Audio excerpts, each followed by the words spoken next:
A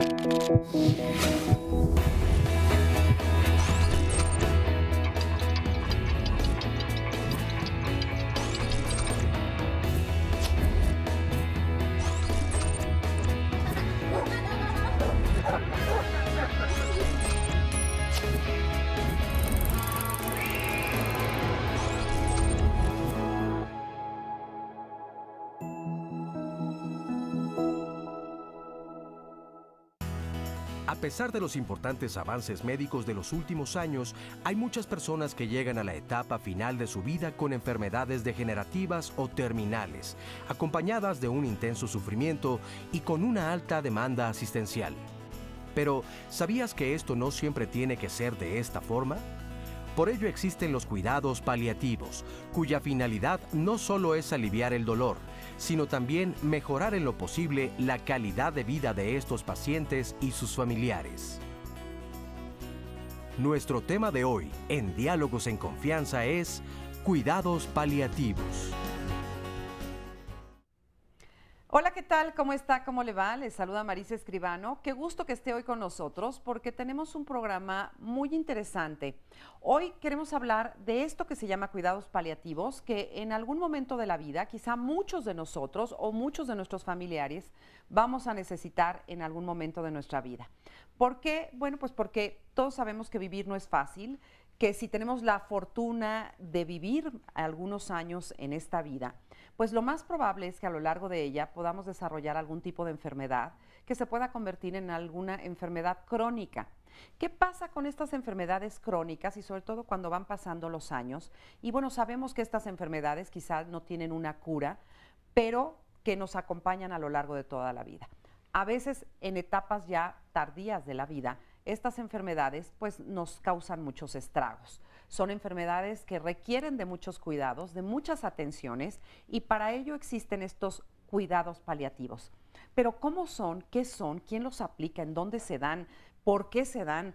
¿Hasta dónde interviene la familia? ¿Hasta dónde no? En fin, una serie de dudas y de preguntas que el día de hoy queremos aclarar junto con ustedes. Así que acompáñenos, quédese con nosotros y estoy segura que aprenderemos juntos acerca de este tema tan interesante. Y desde este momento quiero saludar a mi compañero Oscar Virués. Oscar, muy buenos días, ¿cómo estás? Marisa, ¿cómo estás? Me da mucho gusto saludarte. Muy buen día igualmente a nuestras y nuestro especialista, a las personas que nos acompañan aquí en el estudio de Canal 11 y por supuesto a quienes nos ven a través de la pantalla de televisión y a todas las personas que se conectan en las redes sociales, principalmente en Twitter y Facebook, y estaremos atendiendo desde luego a todas sus preguntas y comentarios, o bien también pueden hacerlo a través de la vía telefónica.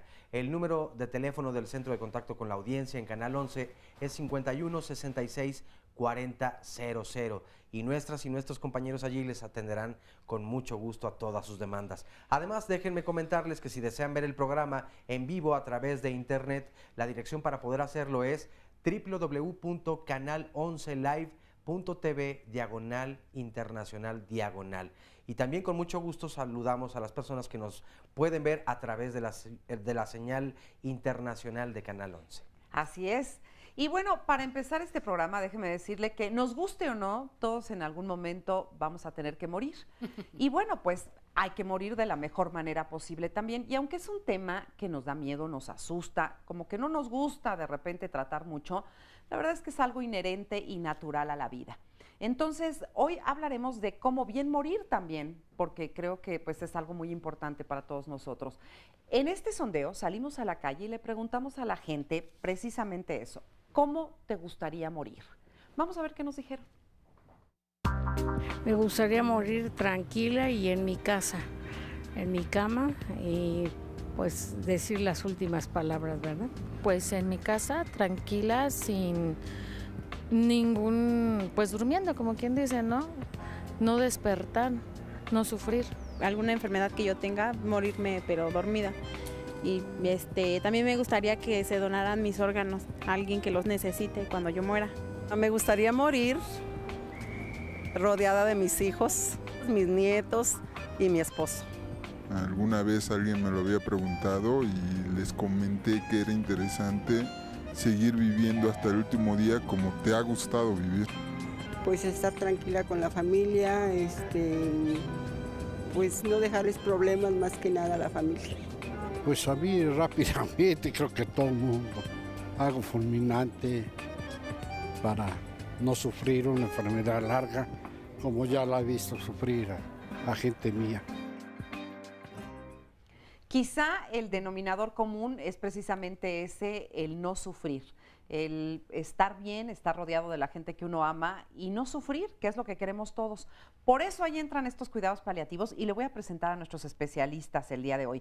Está con nosotros y me da mucho gusto darle la bienvenida porque más vino corriendo desde, bueno, no corriendo, vino en avión desde Guadalajara, nada más para estar en el programa y se regresa al ratito, así que me da mucho gusto.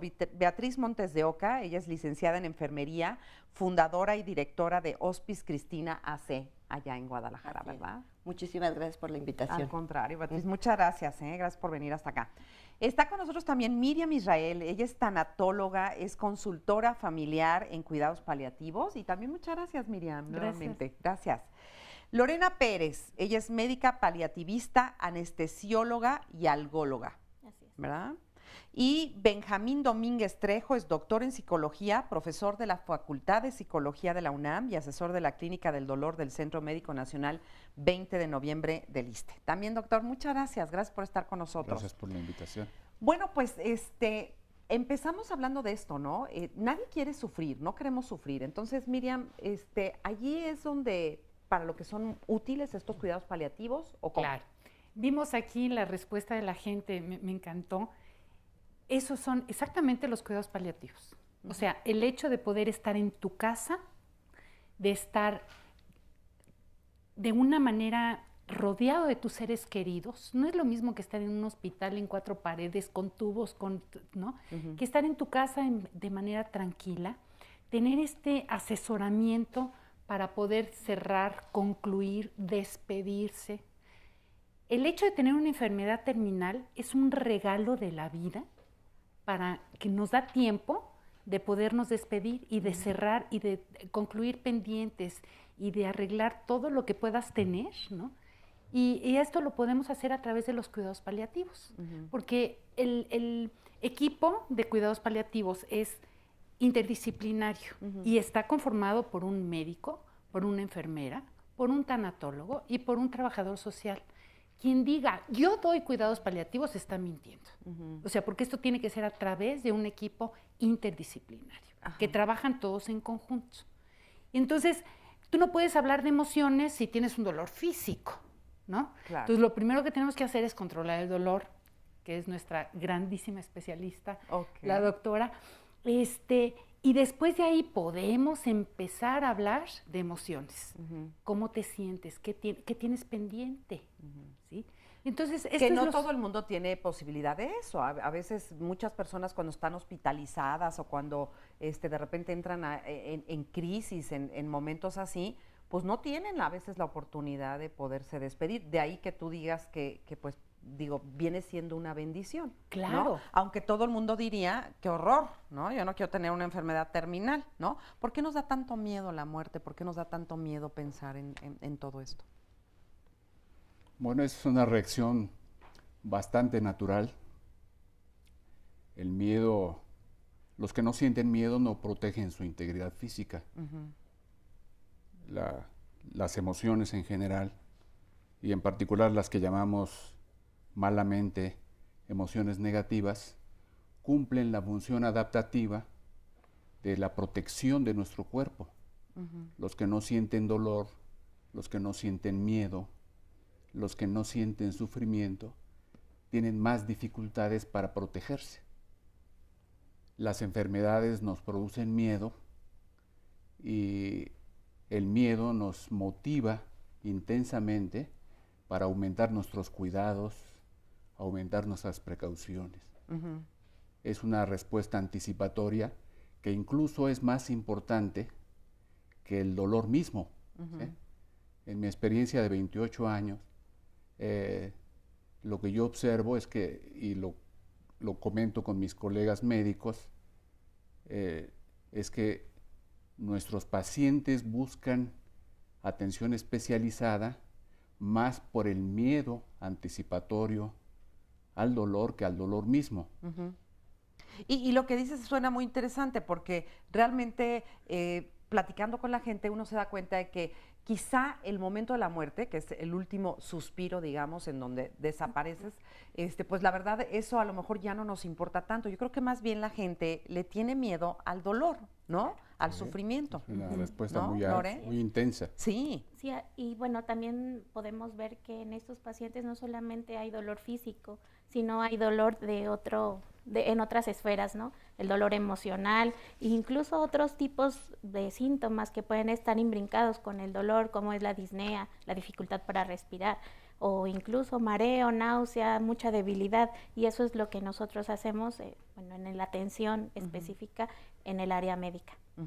Porque además eso es terrible, ¿no? Digo, voy a decir una cosa que parece muy obvia y que lo es, pero que en el fondo es horrible. Cuando uno muere sintiéndose horrible, porque generalmente estás enfermo de algo y te sientes mal. Y eso es horrible, ¿no? Debería uno de morir tranquilo, sintiéndose bien, simplemente que se te apagara la luz, digo yo. Claro, pero esto sí se puede hacer a través de los cuidados paliativos, Marisa. Sí, la verdad ¿verdad? es que, por supuesto, a mí no me gusta el término de calidad de muerte. O sea, por favor, no es el bien morir, no. Es brindar calidad de vida hasta el último día. Sí. Y esto es factible quitando el miedo de lo que va a venir. Decía Jaime Sabines, la vida es vida hasta morirse. Así es, ¿no? Ni un día más. Ni un día más. Sí. Lo más importante yo creo que también es el control de los síntomas. Van a aparecer una infinidad de síntomas. La Organización Mundial de la Salud nos dice que son entre mínimo de 11 a 12 síntomas y signos a la vez. Entonces el control de los síntomas es muy importante. El insomnio, la angustia, el miedo, el dolor, la náusea, el vómito, el estreñimiento, todo lo que va causando por los medicamentos que les estamos aplicando, porque son medicamentos de tercer escalón, en este caso de opioides, que ellos mismos van a acarrearnos efectos secundarios, y hay que ir controlando estos síntomas. Como dice Miriam, con un equipo interdisciplinar, ir cubriendo las necesidades que vaya teniendo cada individuo y cada familia. Todos somos especiales, y por eso tenemos que ser tratados como tales, ¿no? Únicos, ¿no? Únicos, y especiales. Exactamente. Oye, pero ¿cómo sabes en qué momento de tu vida necesitas ya los cuidados paliativos? Porque ahorita que dijiste insomnio, pues yo ya me iba a apuntar ahí en la lista. No, ¿cómo crees? No, estás hablando, o sea, cuando hay una enfermedad, por ejemplo, el cáncer, y se presenta la primera metástasis, que eso quiere decirnos que el cuerpo ya está, la enfermedad ya está fuera de control, y empieza a atacar otros órganos, y empieza a darnos otras señales diferentes. Yo creo que es el momento de ingresar al programa de cuidados paliativos. No es que ya no hay nada que hacer, hay un mundo de cosas por hacer, pero para brindar esta calidad de vida. Ya no vamos a buscar la sanación como tal, porque ya no la hay. Físicamente el cuerpo empieza a acabarse, o sea, es como si fuera una velita. Apagarse, se va apagando, se va apagando esta velita. Entonces, bueno, mientras esté esta lucecita, por supuesto tenemos vida. Claro. Y ahí es que cuando hay que aprovecharla. Yo muchas veces les digo a las familias, en lugar de gastarse 30,000 pesos en una quimio para que nos va a dar una semana extra de vida para el paciente, agarren esos 30,000 pesos, júntenlos, váyanse a Acapulco con el paciente y hagan una despedida en frente al mar. Hagan toda una ceremonia de despedida frente al mar, si es que tienen la posibilidad. Muchas veces hasta en silla de ruedas se han ido, ¿sí? Para poder hacerlo, y vale la pena, ¿no? Bueno, ahí se tiene que prestar también el paciente a eso, ¿no? Claro. Hay quienes quieren vivir la muerte de esa manera, hay quienes quieren enfrentarla, y quienes quieren despedirse y hablar abiertamente de ella. Y hay quienes no, hay quienes dicen, mejor hago como que no me doy cuenta, hago como que no pasa nada. O a veces el paciente sí quiere hablar de ello, pero la familia, no, échale ganas, ¿no? Sí. Esa es una frase. Muchas veces en eso caemos, en la conspiración del silencio, que le dicen al paciente, no le digas que tiene cáncer, sin embargo lo llevan a cancerología, ¿no? Sí. Entonces es algo que volteamos y decimos, bueno, no le digas, pero sí lo llevamos al centro de cancerología. Llaman a la gente no es tonta, digo, uno pues sabe. No, claro que no, y tampoco los niños. También los niños, que cuando están enfermos los niños, desde que se les da un diagnóstico, como ellos son impredecibles y pueden mejorarse en cualquier momento, deberían de estar ya en un programa de cuidado paliativo desde un principio. Y desgraciadamente nuestros niños mexicanos son detectados a etapas muy avanzadas y pues sabemos que los niños que son diagnosticados a tiempo pues son curables, pero estos niños ya no van a tener pues curación, ¿no? Y esos padres pues necesitan mucho el apoyo y deberían de estar ya en un programa de cuidado paliativo. Ok, ¿y a los niños también se les dice? O sea, ¿se habla de la muerte con ellos cuando van a morir? Los niños lo saben. Los niños lo saben con anticipación. Ellos son los maestros en esta vida y ellos nos dicen cuándo, qué es lo que viene, cómo está el asunto. Ellos lo perciben perfectamente bien. Les dan clases a los padres. Pero por supuesto. Y además lo viven con mucha más naturalidad, ¿verdad? Sí. Vamos a seguir platicando de esto. Son temas que uno tiene que aprender a hablar en la vida. Quédese con nosotros, platique con nosotros y además comuníquese, díganos su experiencia, cómo siente todo esto y sobre todo aprendamos juntos, le digo, acerca de estos cuidados paliativos porque pueden mejorar la calidad de la vida de las personas que amamos y también algún día la de nosotros mismos. Así que vamos rápidamente a una pausa y regresamos con más aquí en Diálogos en Confianza. No se vayan.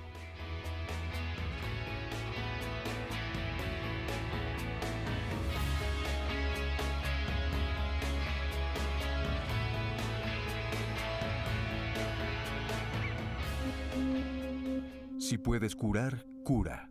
Si no puedes curar, calma. Y si no puedes calmar, consuela. Augusto Morri, médico italiano.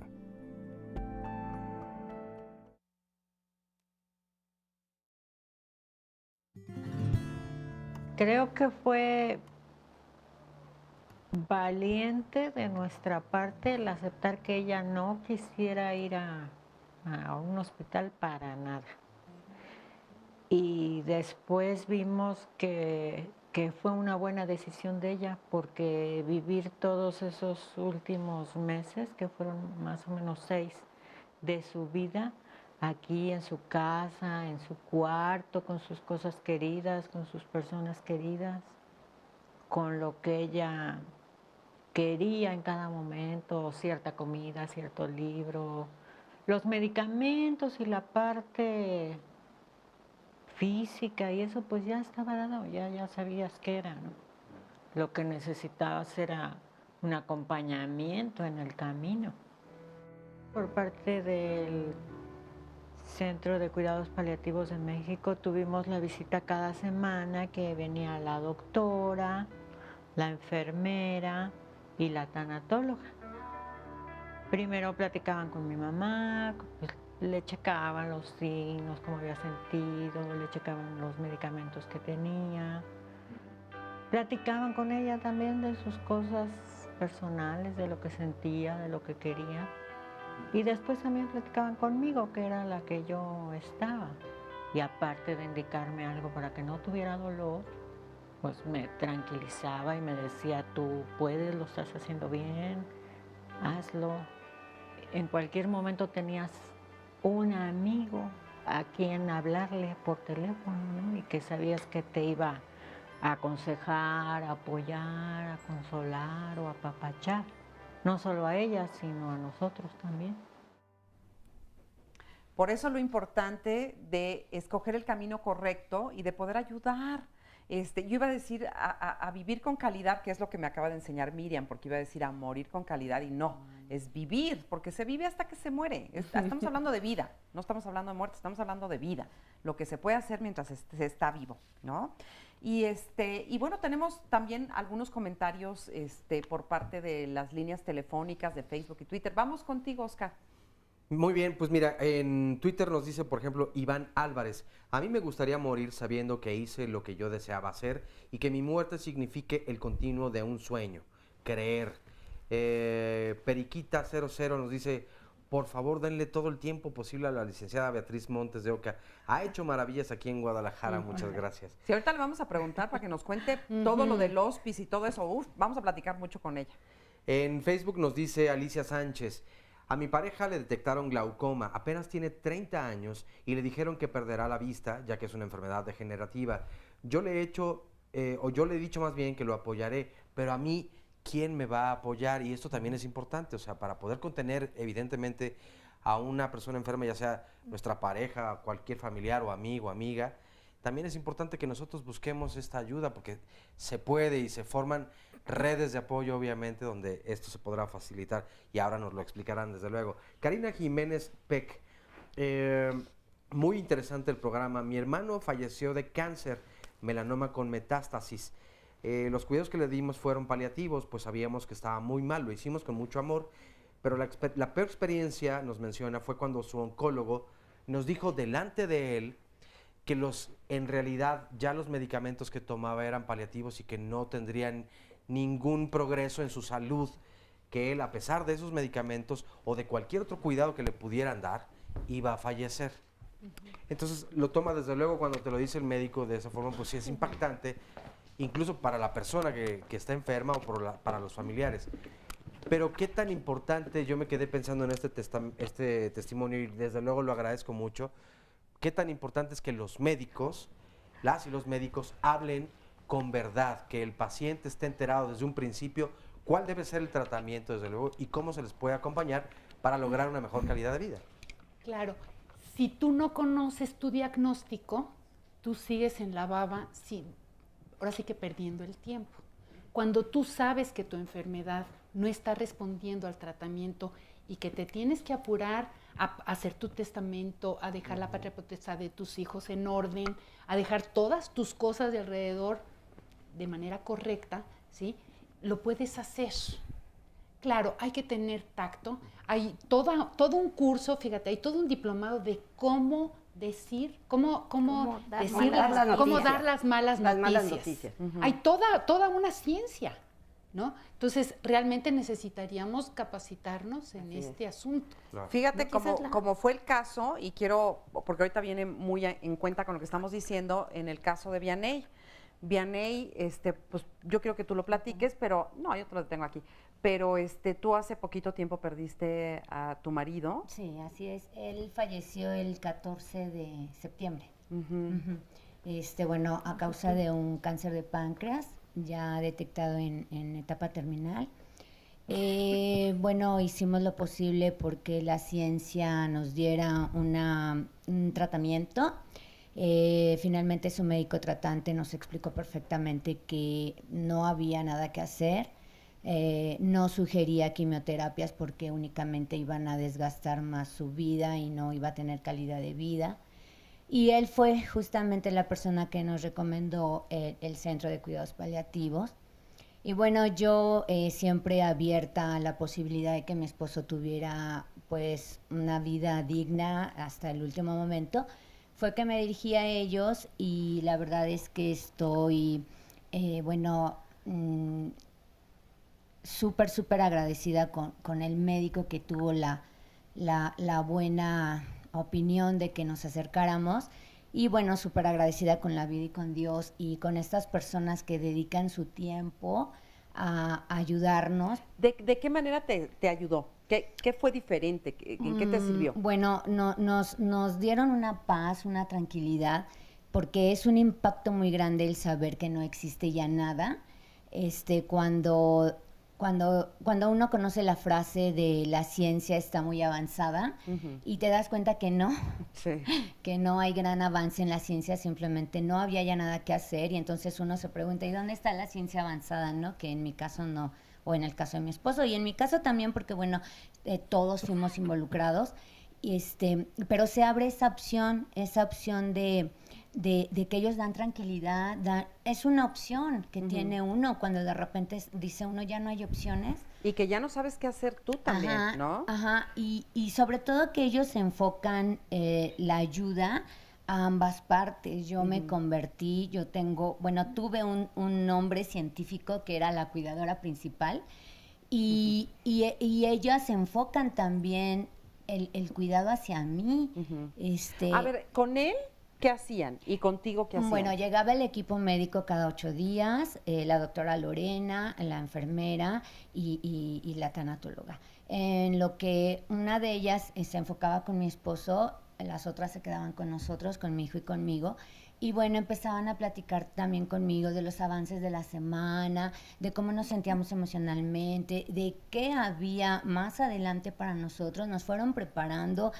¿Tu hijo de qué edad? Mi hijo tiene 27 años.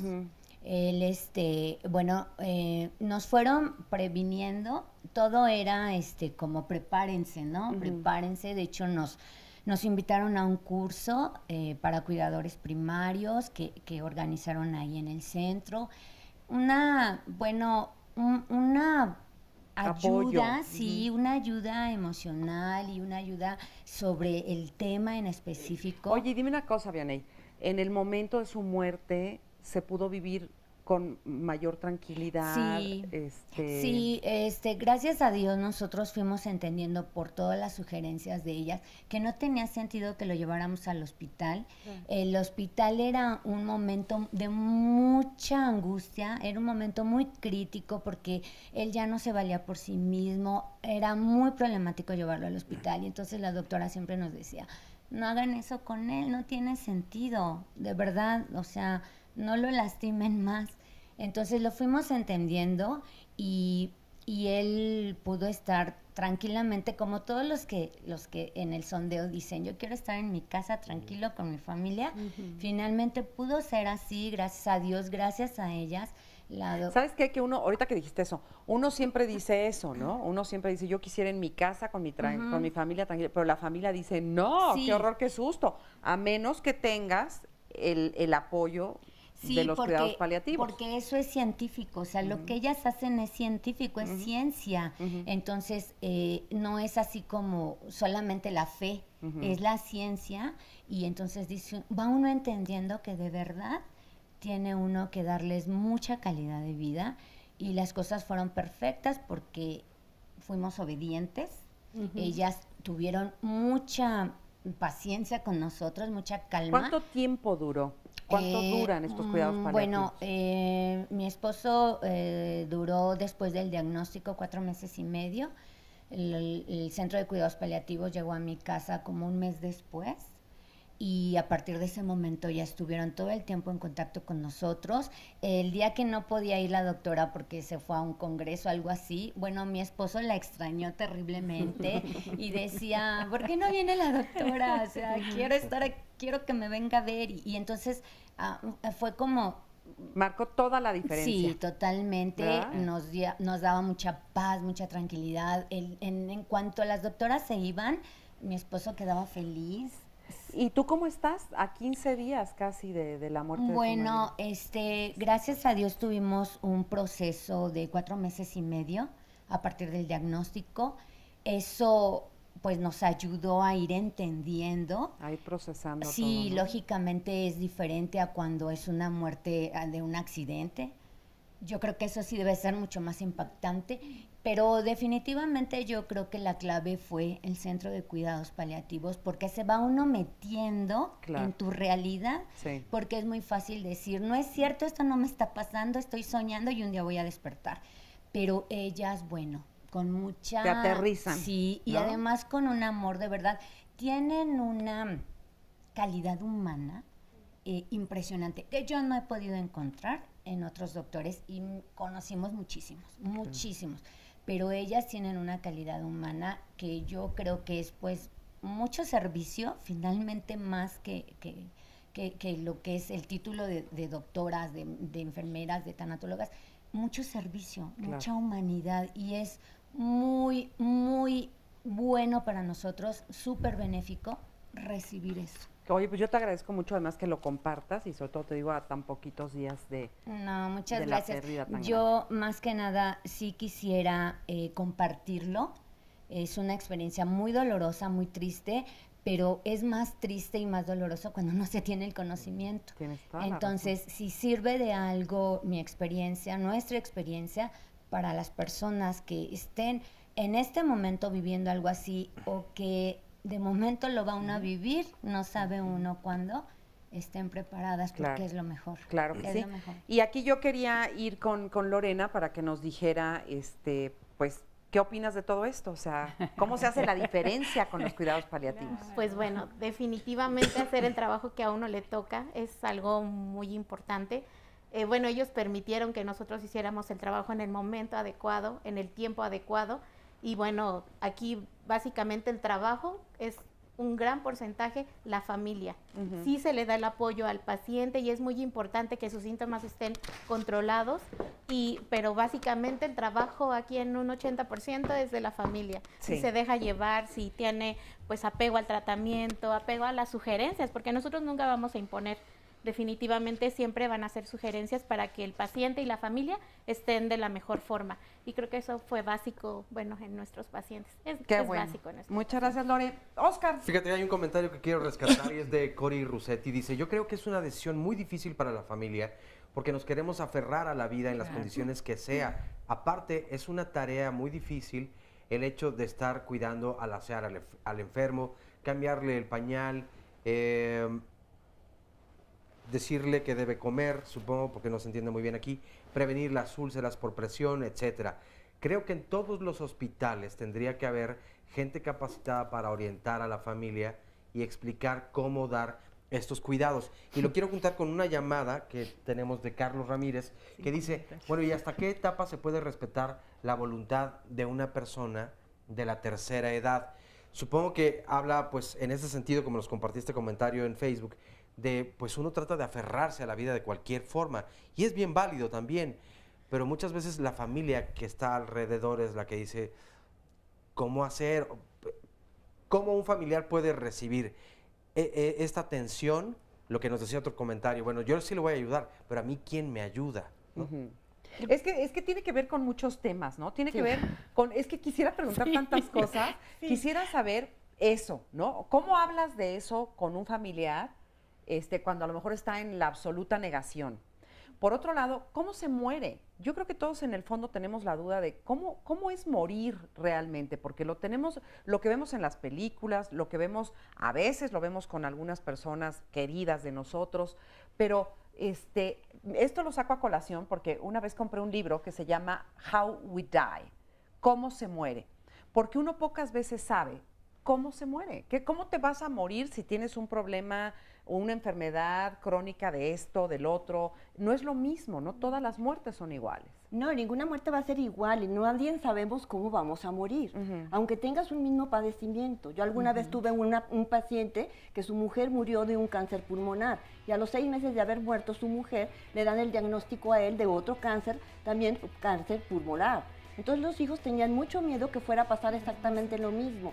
No es lo mismo, cada uno vamos a morir de diferente forma y el control de los síntomas es muy importante, como también es la enseñanza de cómo cuidar de los enfermos al cuidador principal. Ahorita regresamos a eso si quieres, quiero que nos digan cuáles son esos cuidados que se dan, pero vamos rápidamente primero a una pausa y regresamos a seguir platicando con ustedes.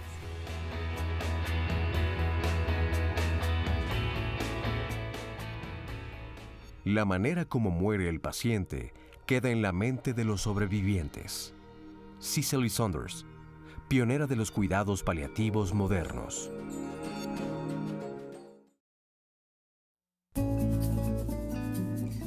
Históricamente, se sabe que la mayoría de las culturas, de una u otra manera, han creado centros hospitalarios para los peregrinos. A principios del siglo V, la Iglesia cristiana en el Cuarto Concilio de Cartago pasó una resolución en la cual se le recomendaba a cada iglesia que estableciera un hospicio para que proveyera ayuda no solo a los peregrinos, sino también a los huérfanos, pobres y ancianos y ancianas. A principios de los años 60, la doctora inglesa Cicely Saunders, siendo entrenada como enfermera, médico y trabajadora social, comenzó a usar la modalidad de hospice con pacientes diagnosticados con enfermedades terminales. Ella construyó cerca de Londres el St. Christopher Hospice, en donde las personas recibían un tratamiento integral que tomaba en cuenta el aspecto biológico, mental, social y espiritual de la persona. La idea de la doctora Saunders fue proveer un servicio que ayudara a las personas a vivir con dignidad hasta el último momento de sus vidas. La idea moderna de hospice fue traída a los Estados Unidos por la doctora Saunders, quien fue profesora invitada en la Escuela de Enfermería de la Universidad de Yale. La doctora Elizabeth Kubler-Ross abrazó la idea de la doctora Saunders, pero añadió el concepto de brindar el servicio de hospice a domicilio. Así la gente no vendría a hospice, sino que hospice iría a las personas. La idea central de hospice es la de proveer el ambiente adecuado para un buen morir. Desde la década de los 90, se ha comenzado a manejar con mucha frecuencia la idea de medicina o cuidado paliativo, que tiene como meta principal tratar no solo el dolor físico, sino también el dolor emocional, social y espiritual, tanto del paciente como el de los familiares o allegados.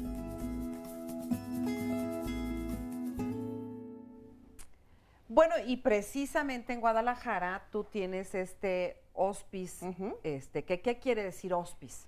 Bueno, más que todo, si lo quieres traducir en México, pues vendría siendo como que vas a recibir niños huérfanos, ¿no? Sí, porque realmente nos suena como hospicio. Pero fíjate que más que todo que la infraestructura de lo que es el hospice es un programa que se está llevando a cabo. Un programa que tiene voluntarios, que tiene médicos, que tiene enfermeras capacitadas, trabajadores sociales, una infinidad de especialistas, rehabilitadores, nutriólogos. El hospice tiene un programa tanto de visita domiciliaria como en estancia. La estancia, ¿para quiénes son? Para aquellos pacientes que no ha sido posible controlar los síntomas en su domicilio, o porque realmente van a tener que ser muchas veces sedados, en pocas palabras, en ocasiones, que aquí la doctora Lore no nos puede mentir, hay muchas veces que tienen la necesidad los médicos de tener que dormir y sedar un poco al paciente. Hay muy poca gente calificada para hacer este tipo de maniobras. Los médicos se asustan ante estas situaciones.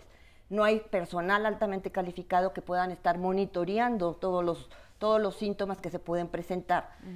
Lo mismo, hay muchas veces que el cuidador principal está sumamente cansado o llegó a estar verdaderamente, como nosotros le decimos, cayó en un estado de burnout, ¿sí? Sí, exhausto. Y que exhausto porque realmente tenemos que darle un respiro a que respire, ¿no? La otra forma que podemos nosotros mantener a los pacientes en hospice es llevarlos al hospice y darle durante 8 días una enseñanza de cómo cuidar a su enfermo. Pues a los pacientes los estás viendo que tienen una sonda en el estómago, o tal vez también pueden tener una sonda urinaria, entonces les vas a decir a los familiares cómo darle el alimento. Desgraciadamente, los mandamos a la guerra sin fusil de los hospitales, los mandamos a la guerra sin fusil sin decirles absolutamente nada. Ni cómo darle el alimento por la sonda, ni oye, este medicamento no lo puedes combinar con esto. Dan los medicamentos todos juntos con la comida. Tenemos que darles mucha pauta y mucha información a la familia de cómo van a hacer la alimentación, cómo va a ser la eliminación en este caso. No tienes que dejar que tu paciente pase más de 3 días que no ha ido al baño.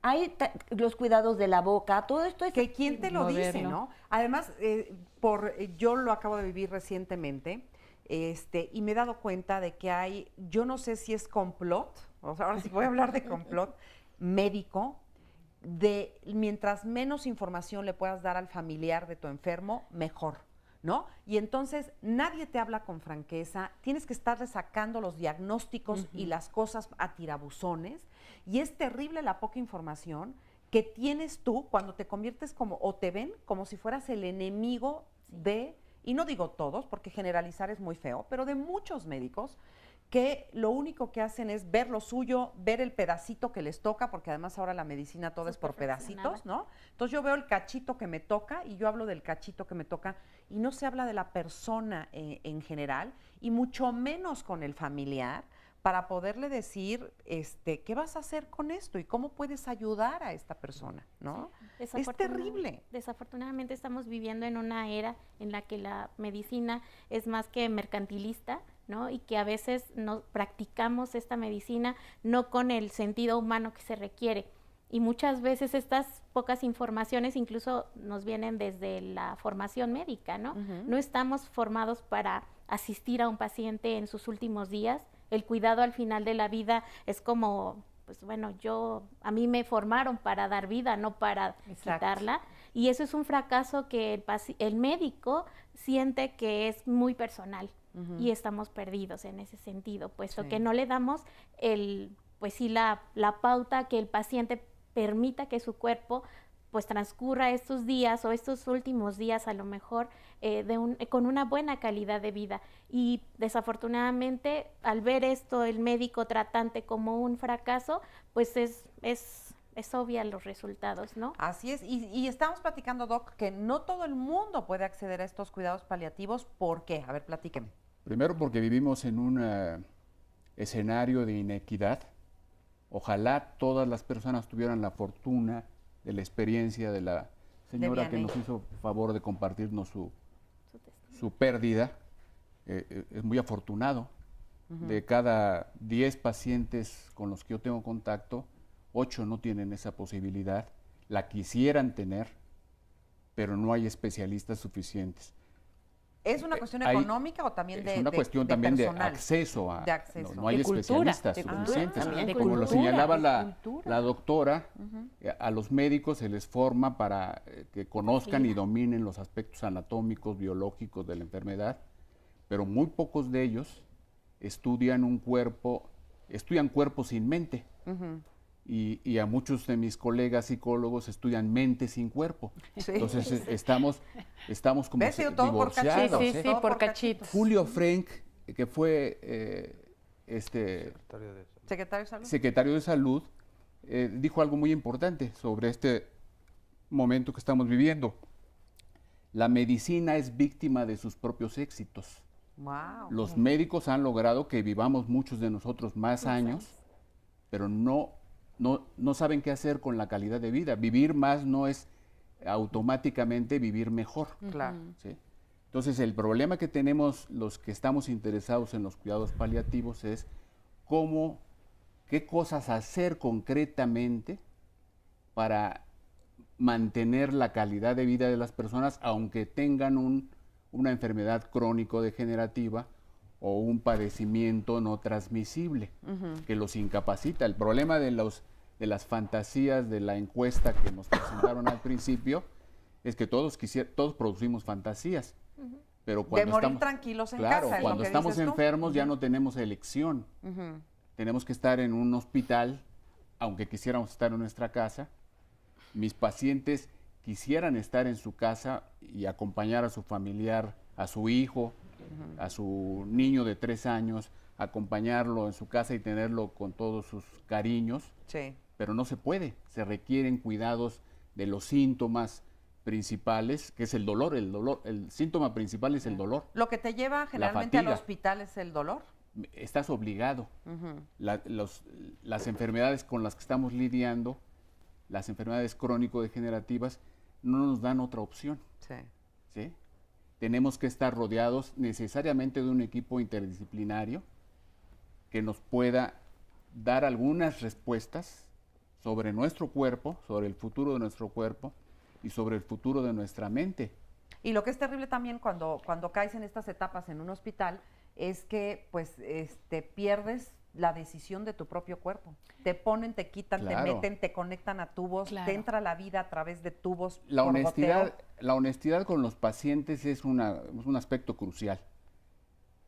Cientos de veces algunos de mis pacientes me han preguntado, ¿mejoraré? ¿Se me quitará esto? Tantas veces me lo han preguntado que tuve que pensar qué les contesto. ¿Cómo se les dice que no? Yo no le puedo decir que no, yo le puedo decir, si yo supiera la respuesta, no me dedicaría a psicólogo, me dedicaría a adivinar la lotería y ya sé cuándo va. No la sé, tampoco lo saben los médicos. No saben si un paciente que tiene un cáncer en etapa 3 va a durar un mes, va a durar 4 meses, no lo sabemos. Y no lo sabemos porque no solamente participan los cambios biológicos, sino también los cambios emocionales. Los cambios emocionales no son algo subjetivo. No. Una persona que se siente mal tiene una mayor actividad inflamatoria. Mientras más actividad inflamatoria tiene, más vulnerable físicamente está y menos responde a los medicamentos que le estamos dando. Fíjate, o sea, la mente sí juega un papel muy importante también en esto. Totalmente, y en eso estamos ocupados. Los cuidados paliativos es una opción. Otra opción son la formación de grupos de autoayuda. Lo que hemos hecho en el 20 de noviembre en el área de oncología es agrupar a las sobrevivientes de cáncer de mama y organizarlas los últimos 8 años para que ellas se conviertan en su grupo de apoyo. No hay posibilidades de que un especialista esté atento cada semana, como tuvieron la fortuna la señora, para cada una de ellas, pero sí podemos organizar grupos de autoayuda y tienen que ver más con el contexto en el que nos estamos moviendo. Y me imagino que el resultado debe ser increíble. Estamos, ¿no? Bueno, sobre todo nuestras pacientes, el grupo se llama Ave Fénix, pues realmente los testimonios nos animan a seguir trabajando de esa manera. Claro. Fíjate, María, que cómo es posible que la sociedad nos pueda apoyar. Yo tengo 12 años que empezamos con el hospice, pero hace aproximadamente 10 años se les dio y pues más que todo una preparación a unos voluntarios en la periferia de la ciudad. Fueron más de 120 los que se reunieron para tomar el curso. Lógico que no todo mundo sirve para el cuidado paliativo, porque tenemos que tener un cierto perfil. Si no, entonces tú mismo te puedes enfermar. Entonces, realmente, dentro de esos 120, nada más quedaron 18. Todos ellos dando el cuidado a los mismos de su misma colonia, en los cuales cobraban 20 pesos, 50 pesos, sin salir de 3 cuadras colonia. O de su misma colonia, ¿no? Tienen trabajando desde hace más de 10 años, no estarán las 16 personas, pero hasta ahorita siguen 8 personas que a la mera hora que se atoran hablan por teléfono para preguntarnos cualquier cosa. Ese es un programa. ¿Y qué diferencia han hecho? ¿Ha sido importante? Es importantísimo, son hagas de cuenta, las adoran en la colonia, aparte que en esa colonia es de drogadictos y de borrachitos y de todo, y sin embargo las cuidan, todo mundo las quiere y todo mundo les llama, les habla, y tienen ya ellas pues algo de entrada para poder subsistir, ¿no? Claro. Entonces, Miriam, porque esa es otra.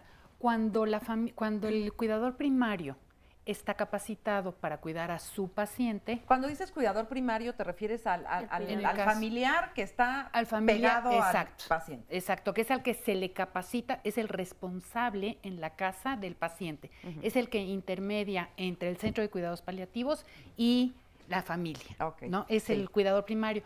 Y entonces, este cuidador primario se le capacita desde el principio hasta el final, o sea, cómo atender a su paciente, cómo moverlo, cómo lavarlo, cómo hacerle, cómo darle de comer, cómo hablar, etcétera, etcétera.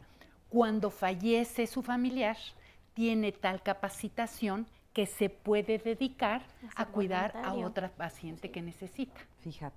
Y entonces es una manera de crear trabajo, ¿sí? Puede ser remunerativo o puede ser no remunerativo, dependiendo de sus necesidades. Y si alguien te dijera, ay no, pero qué horrible dedicar mi vida a cuidar o a estar con gente que va a morir. Está bien, ¿Qué no le importa. dirías? No, está bien. Si no te gustó lo que te pasó, lo que tú viviste, está bien, no pasa nada, ¿no? Pero quisiera yo retomar el punto que estaba diciendo el doctor.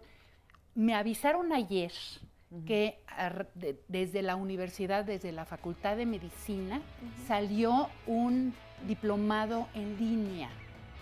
No tuve oportunidad ya por el tiempo de revisarlo, pero me dijeron que desde la Facultad de Medicina salió un diplomado o una... ¿Cómo se llama? ¿De cuidados paliativos? De cuidados paliativos es un curso básico. interactivo. Un curso interactivo por internet. Sí. Ayer lo dio a conocer el rector de la universidad o de la facultad. Increíble. Porque es el colmo, no existe, ¿sí?, una materia ni en medicina ni en enfermería. Bueno, en enfermería, fíjate que en la FES de Iztacala sí tienen una especialidad de cuidados paliativos.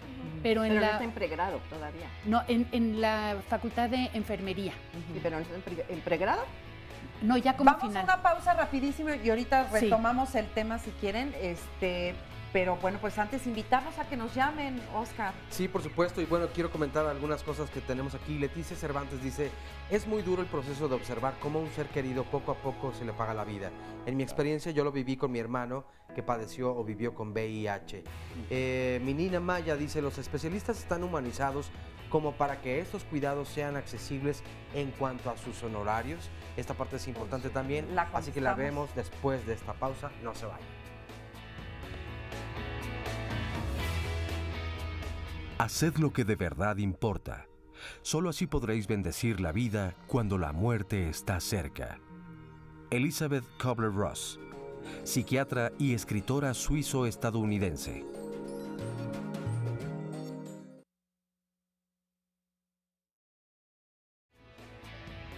Bueno, estamos de vuelta aquí en Diálogos en Confianza.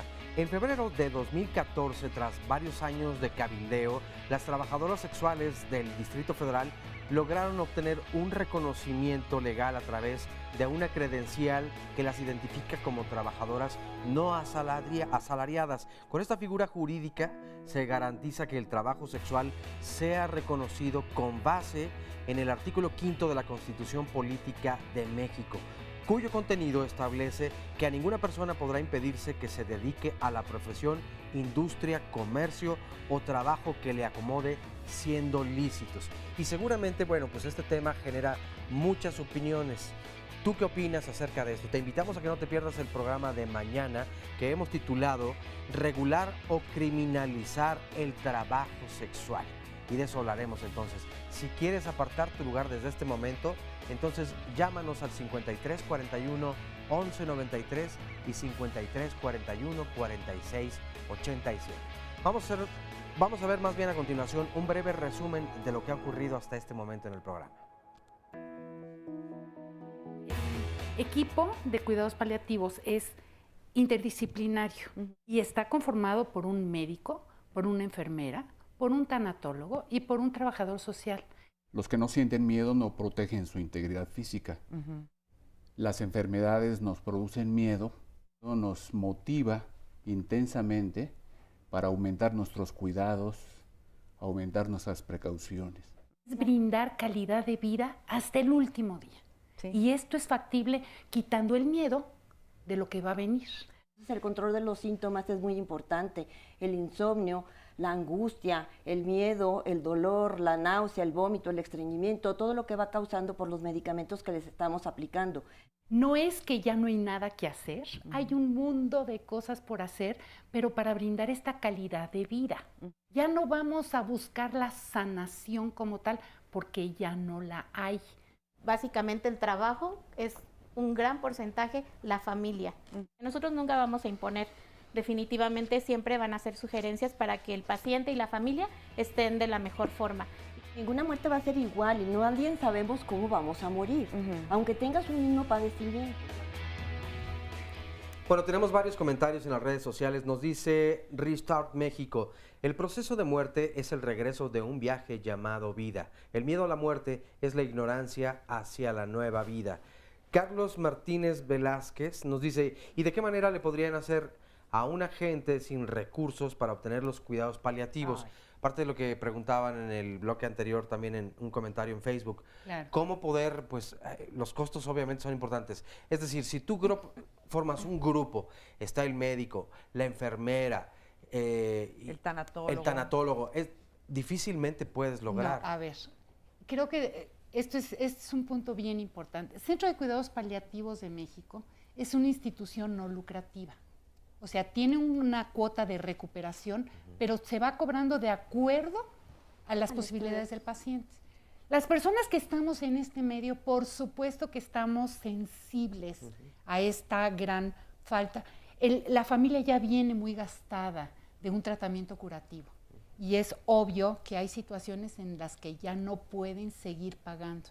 Ahí entra el Centro de Cuidados Paliativos para apoyarlos. Es muy relativo, por eso está el trabajador social, se hace un estudio socioeconómico y desde ahí se cobra una cuota de recuperación que es o mínima o es completa, dependiendo de las posibilidades reales de la familia. Claro.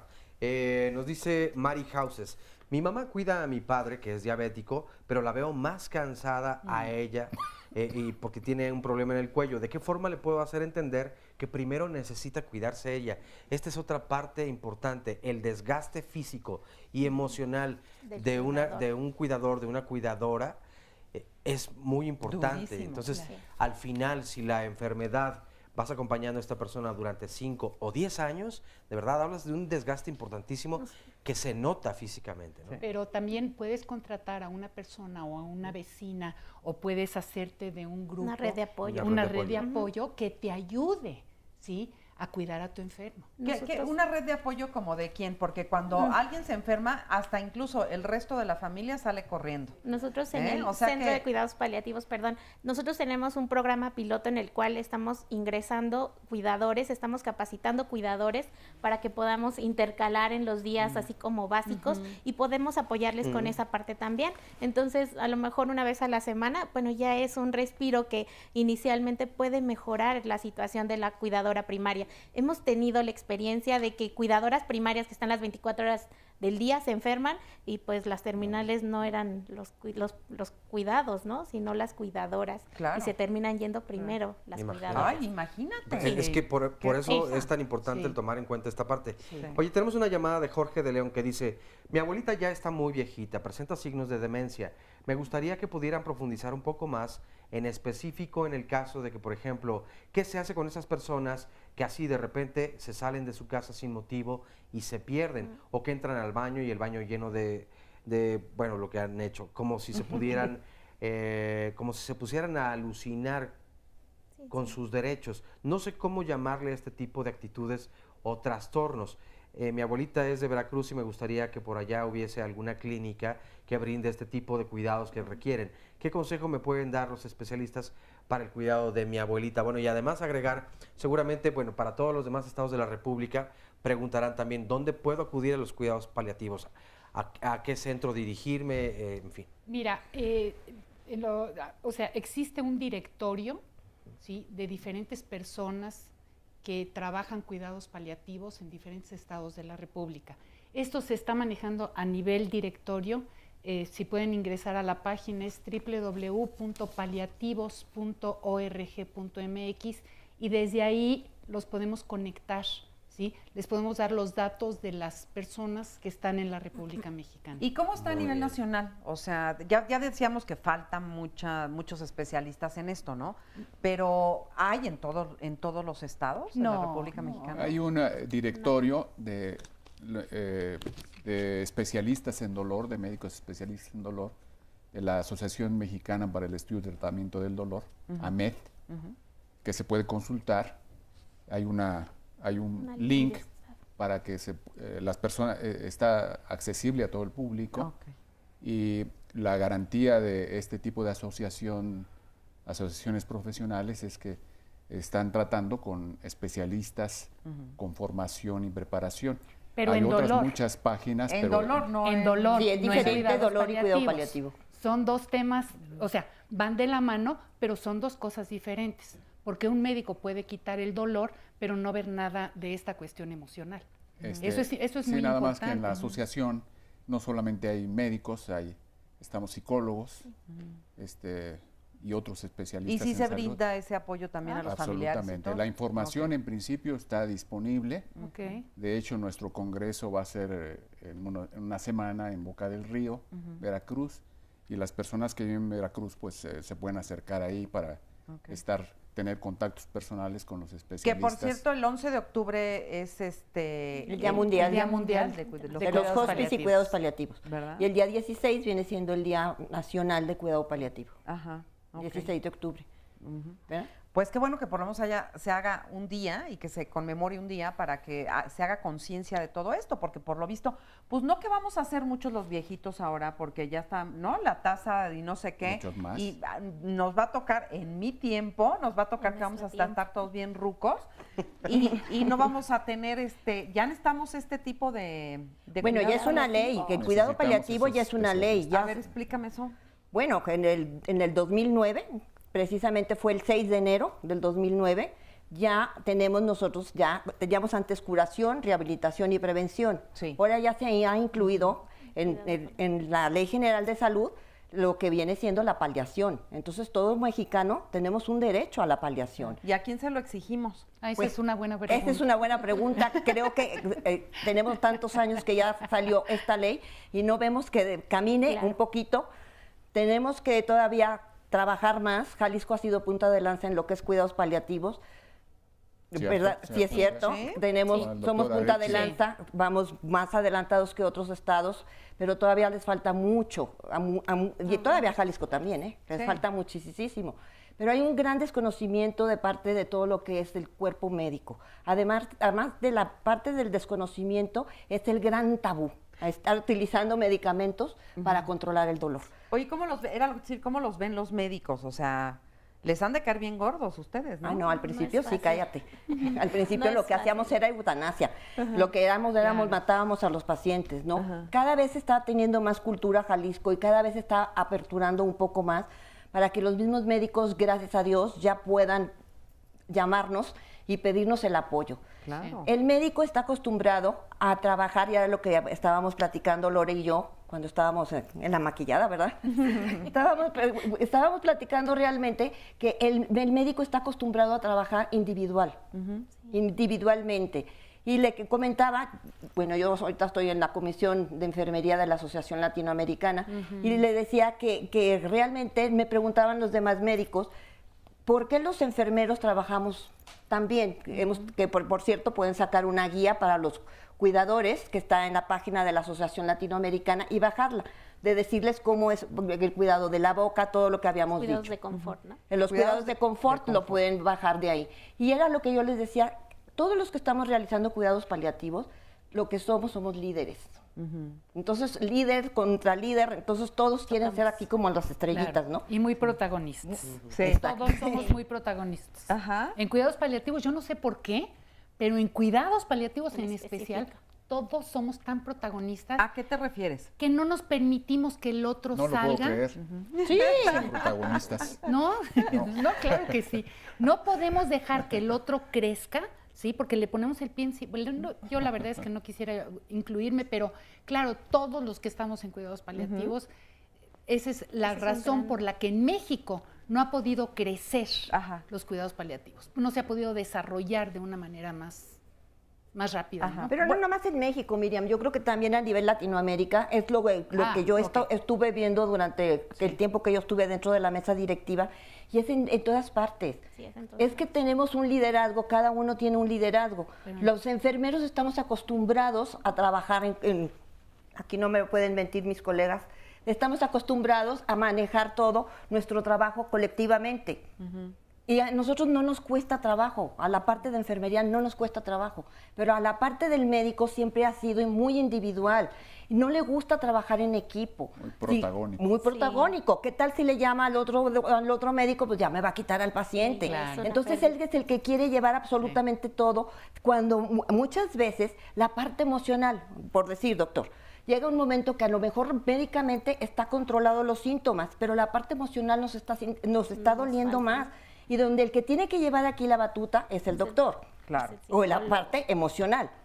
¿Sí? Si no se están controlando los síntomas, pues vamos a lo de los síntomas. Pero ¿qué tal la parte espiritual? Pues también va a formar gran parte en esto, ¿no? Claro, es que es un todo integral y por eso digo que es importantísimo. Y aquí la invitación, pues que también este programa sirva no nada más para que nos enteremos cómo sí podemos ayudar a algún familiar o ser querido a vivir mejor hasta su último momento, sino que además esta puede ser también una actividad en donde si usted se prepara, usted puede tener un campo de trabajo impresionante. O sea, necesitamos como país, y hablo por México nada más, pero necesitamos como país más gente que se encargue de estas cosas, Activa. porque de verdad las estadísticas son impresionantes, ¿no?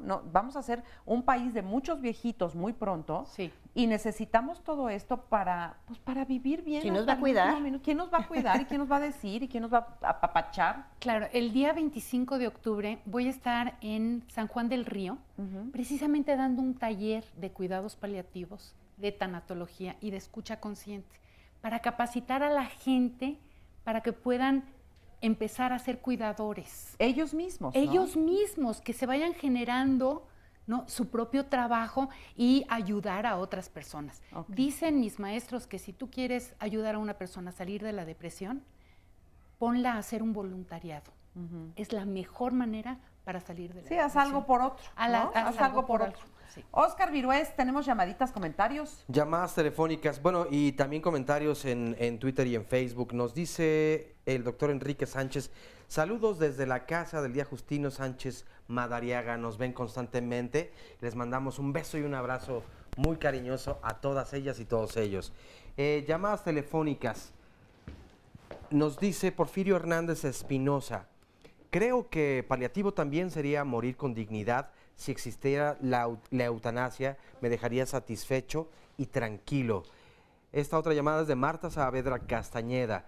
¿En qué consisten los cuidados paliativos? Bueno, ya ha sido respondido un poco. Esmeralda Bonilla, tengo 3 años con cáncer. Me recomendaron los cuidados paliativos, pero ¿qué hacer cuando uno ya no quiere vivir? Esta es otra parte importante y también donde los familiares en ocasiones no saben si respetar la voluntad del enfermo, del paciente, ¿no? Cuando toma estas decisiones. Mira, Oscar, y la doctora no me dejará mentir, Betty tampoco. Cuando un paciente tiene sus signos, sus síntomas controlados, ya no desea morir. Cuando dice, ya no quiero levantarme, es porque tiene dolor, es porque tiene angustia, es porque no tiene un sentido en su vida, ¿sí? Esta cuestión de la eutanasia es una cosa muy delicada. Número 1, porque está penada en México. Y número 2, para meterle un poquitito de la cuestión espiritual, es como una mariposa. Si a una mariposa está en su capullo, le ayudamos para que nazca, le cortamos el capullo, cuando nace la mariposa no tiene suficiente fuerza en las alas para volar. Es lo mismo cuando le ayudamos a una persona a morir. No está todavía su alma preparada para despedirse. Pero eso es otra historia. Oye, bueno, pues vamos rápidamente a una pausa y regresando tenemos más testimonios y mucho que decirle con respecto a este tema. Regresamos. El sufrimiento no es un síntoma, no es un diagnóstico, sino una experiencia humana muy compleja. Antonio Barbosa, psiquiatra portugués. La Clínica del Dolor y la Unidad de Cuidados Paliativos han recibido todo el apoyo de parte de la dirección para que podamos hacer una atención integral de todos los pacientes que en el hospital requieran este tipo de atención. La Unidad de Cuidados Paliativos tiene como misión atender a los pacientes con enfermedades sin posibilidades de curación, lo que antes se conocía como enfermedades terminales. Por supuesto que se atienden a los pacientes que tienen cáncer, a los pacientes que tienen VIH-Sida, al paciente insuficiente renal crónico, al paciente hepatópata, al diabético, al reumatológico, al neurológico, al geriátrico, que cursan ya en una fase muy avanzada de su padecimiento, una fase terminal. Y por supuesto también aquí en esta unidad contamos con una unidad de cuidados paliativos pediátricos que está enfocada también a atender a los pacientes pediátricos con enfermedades terminales. Antes se consideraba que era solo para los pacientes oncológicos, ahora sabemos que es para todos los pacientes que cursan con una enfermedad terminal, sean o no oncológicos, deben ser entonces universales. Deben ser completos porque tienen que abarcar el manejo de todos los síntomas, ¿sí? E incluso dar apoyo espiritual cuando el paciente lo requiere. Deben ser continuos porque una vez que el paciente es diagnosticado con una enfermedad terminal, se debe de empezar el manejo por todo el grupo multidisciplinario que está integrado por el médico, por la enfermera, por la trabajadora social, por el tanatólogo, el psicólogo, por el nutriólogo, que todos ellos trabajan en equipo para el paciente y para la familia. Y además deben ser científicos, ¿verdad? Deben estar basados en los lineamientos médicos vigentes, deben de ser profundamente humanos, ¿verdad? Deben ser empáticos, deben de ser o tener como objetivo buscar el acompañamiento del enfermo y la familia, y además deben ser éticos. Bueno, pues ya estamos aquí de regreso y estamos con Josefina. Y Josefina, tú también acabas de vivir pues, hace poco tiempo una experiencia muy dolorosa, que es la pérdida de un hijo, una hija, de tu nieto, de tu nieto. Y esto fue apenas en julio, ¿verdad? Ajá, el 4 de julio. Ajá. ¿Tú y tu familia tuvieron los cuidados paliativos? Sí, el tiempo que estuvo Diego en casa, después de que salió del hospital, tuvimos el apoyo de cuidados paliativos. ¿De qué edad, Diego? De 1 año, 11 meses. ¿Y nació con algún tipo de enfermedad? Sí, todo el tiempo eran posibles diagnósticos, pues lo manejaron como hepatitis neonatal severa y de ahí se fue pues desencadenando otras cosas, problema renal, de huesos, y pues sí, ya cada vez era más el deterioro del bebé. ¿Y es diferente los cuidados paliativos en un niño que en un adulto o es lo mismo, nada más el tratamiento, digamos, es distinto por su edad, pero los cuidados son iguales, te apoyan a ti, apoyan a la mamá? Sí, mucho, muchísimo. Pues un amor, iba la tanatóloga, la doctora Lorena, siempre, pues lo que ya dijeron la otra compañera, nos dieron pues ese tiempo de aceptación, de ver que pues ya no había cura, pero pues sí nos reconfortó mucho su apoyo ahí. ¿Cómo se acercaron a los cuidados paliativos? ¿Alguien te los recomendó? ¿Tú sabías de ellos? ¿Cómo fue? No, en el centro médico, la doctora de la Clínica del Dolor nos hizo favor de contactarnos con ellos. Ajá. Y por esa razón conocimos cuidados paliativos. Y qué bueno que llegaron. Muy afortunados. ¿Verdad? Muy afortunados. Qué bueno, sí. Me da mucho gusto. Gracias. Muchas gracias por compartir tu experiencia con nosotros.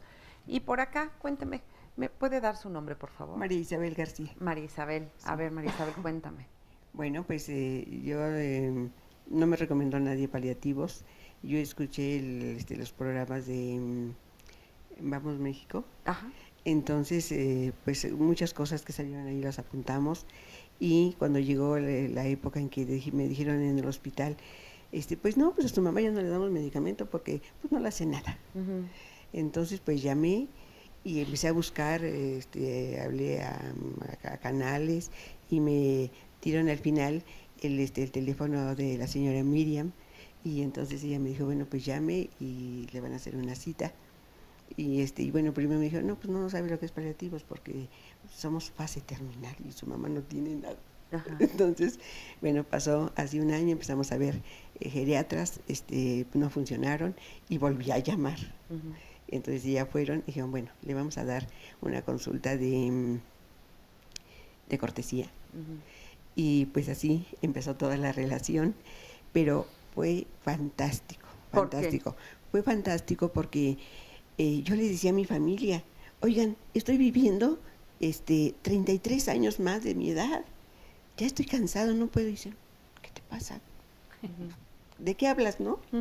Entonces, bueno, me cansé de decirles, hasta que en una ocasión, una de mis hermanas me habló y ya no entendió lo que yo le decía. Llegó asustada y dice, ¿qué pasó? Y empezamos otra vez a hablar y llegaron y llegó paliativos y dije, bueno, pues sí vamos, pero queremos que todos los hermanos estén reunidos. Y bueno, pues ya como que medio les empezó a caer el 20 y empezó el apoyo. Ya me apoyaban porque jamás me dejaron sola, pero era económico. Claro. Y cuando decía, mira, mamá, sí, y ya quedaba todo así. Pero ya entraron de lleno paliativos y fue lo más extraordinario que pueden imaginarse. Cuando va a paliativos, para mi mamá es una fiesta. Me la dejan, bueno, girita. Además, mi mamá tiene un carácter fantástico. Mi mamá hace bromas, tiene una chispa para entender la broma y regresarla. Cuando mi mamá vivía con mi hermana, con su hermana y con su esposo, entonces mi papá. Entonces, pues ahí estaban los tres y pues todo estaba bien. Pero fallecieron ellos y entonces ya dijeron, bueno, pues desaparecemos el departamento porque pues ya se va a quedar solo. Entonces dijeron, vamos a cooperarnos entre todos para buscarle a alguien que cuide a mi mamá. Y yo dije, pues yo lo siento porque yo no tengo, pero yo la cuido. Ya sé que no soy la mejor hija, pero yo la puedo cuidar mejor que una persona extraña. Y así fue como yo llegué con mi mamá, fue la aceptación. A mí nadie me la impuso, yo dije, yo la cuido.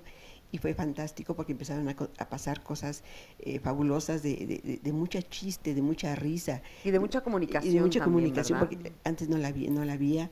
y empezamos a comunicarnos y entonces yo dije, bueno, se empieza a poner mal a mi mamá y dije, yo no quiero que pase lo que pasó con mi papá y con mi tía, que quedaron grandes remordimientos porque no supimos cuidarlos. Sí.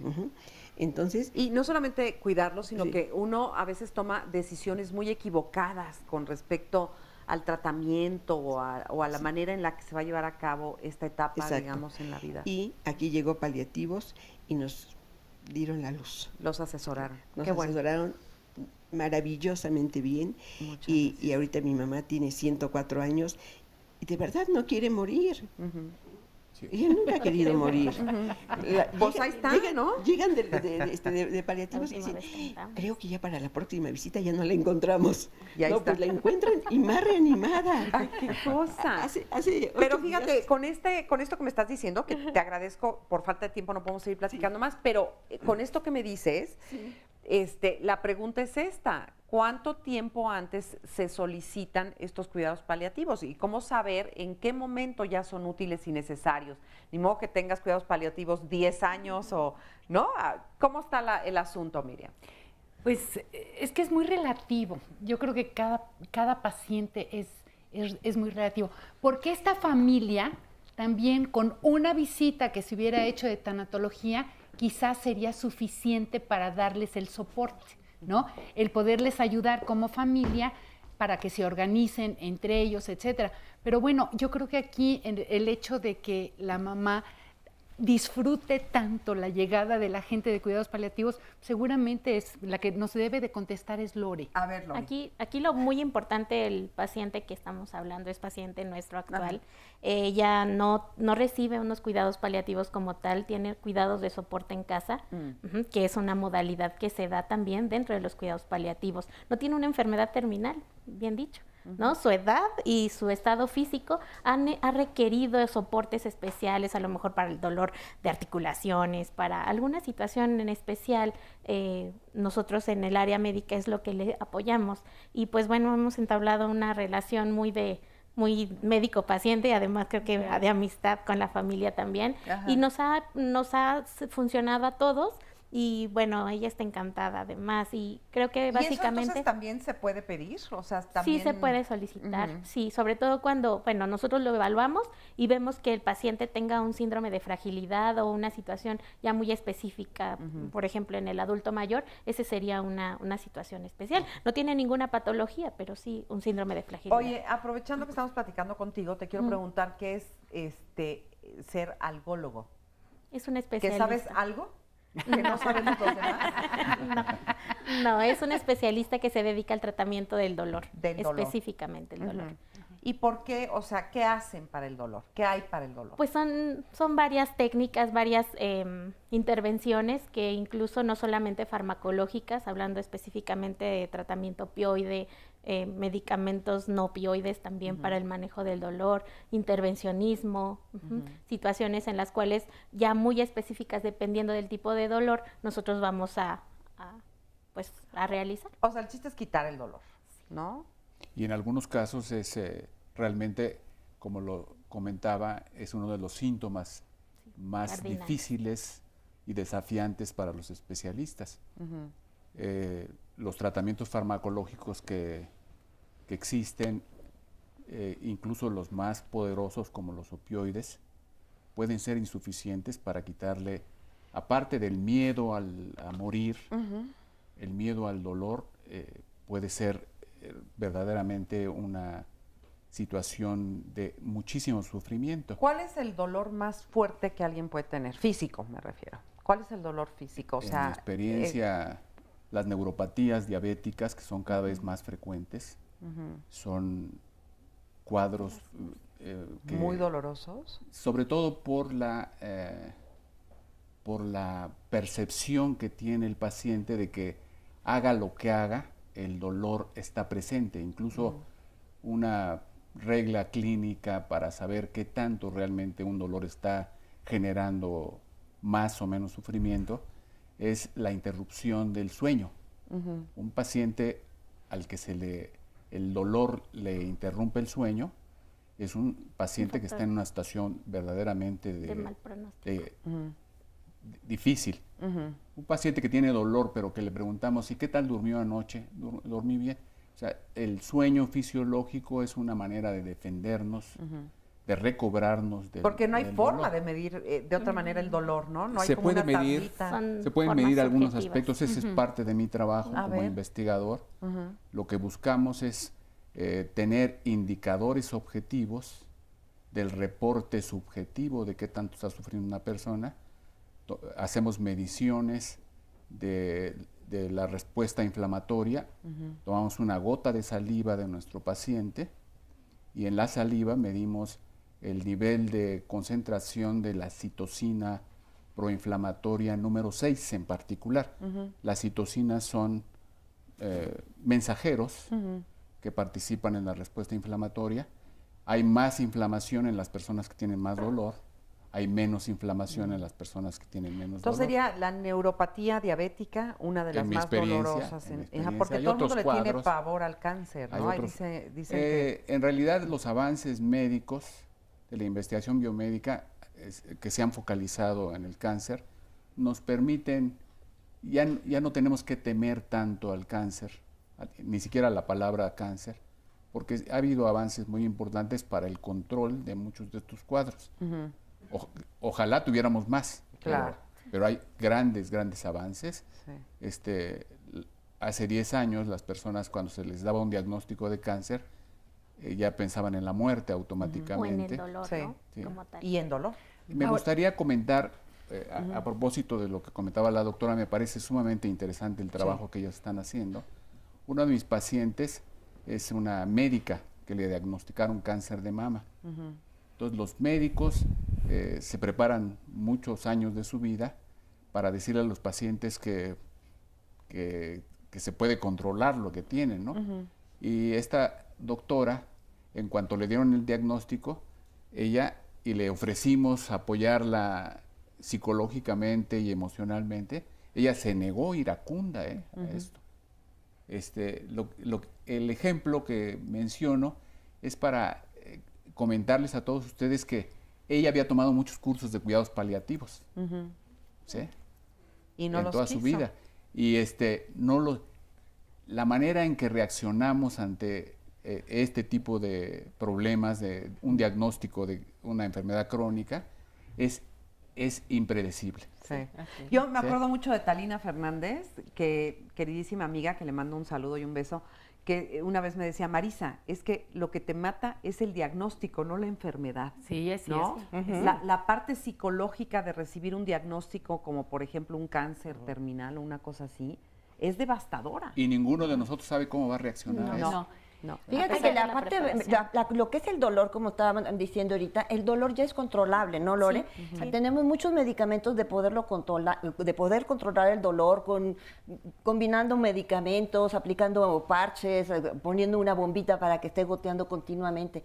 Pero el dolor que yo he visto que nos cuesta más trabajo es el emocional. Yo también El coincido emocional con para mí ella. es el más difícil y el que Sí. tenemos que trabajar conjuntamente, porque realmente tenemos que estar con toda la familia. El dolor emocional, cuando te refieres a dolor emocional, estamos hablando de los pendientes que dejas en tu vida. Los la pendientes, culpa que la culpa tienes. de los familiares, Claro. los problemas La familiares mala que existen, porque si era una familia disfuncional, que todas somos disfuncionales, unas más que otras. La mía no, pero te entiendo.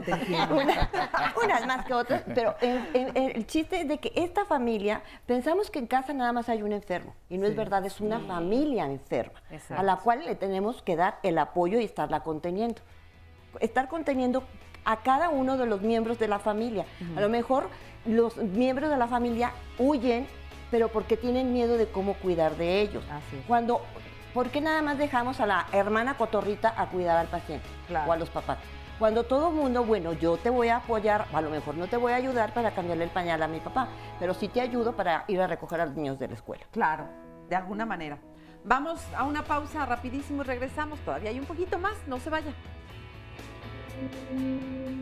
Si he aprendido a dejar ir, no necesito temer morir. Lao Tse, filósofo chino.